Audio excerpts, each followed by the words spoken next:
আজকে আপনাদের জন্য নিয়ে আসলাম রুই মাছের পেটির পাকোড়া। চলুন খুব সহজে কীভাবে বানিয়ে নিতে পারেন বাড়িতে দেখে নিই।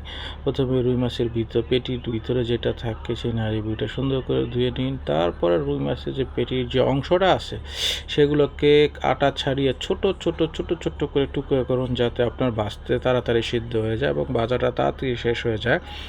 ছোট ছোট টুকরো করে করার পরে ভালো করে পরিষ্কার করে নিয়ে তারপরে সেখানে কাঁচা কিছু পেঁয়াজ এবং মরিচ একসাথে মিশ্রণ করে নিন। মিশ্রণের সাথে এবং কিছু মশলা দিতে হবে যেন খেতে খুব ঘ্রাণ লাগে।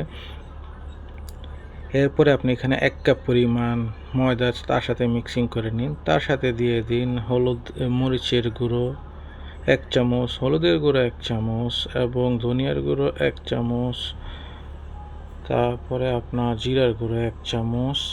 এগুলো দিয়ে ভালো করে মিক্সিং করে নিন। এর মাঝে আবার মনে করে কিন্তু কর্নফ্লাওয়ার দিতে ভুলবেন না। ঠিক আছে, কর্নফ্লাওয়ার দিয়ে নিন 1 চামচের মতো, 1 চামচ পরিমাণ। তারপর আবার ভালো করে মিক্সিং করে বড়ার পরিমাণ যেই সাইজটা আছে সেই সাইজটা দিয়ে তেলে ভেজে নিন। একটা কথা হয়েছে কি, যতক্ষণ পর্যন্ত আমরা তো মাছ মাংস সব খেতে খেতে যখন মানে বিরক্ত হয়ে যায়, তখন এই খাবারগুলো আসলে মুখের রুচির জন্য অনেকটা সাহায্য করে।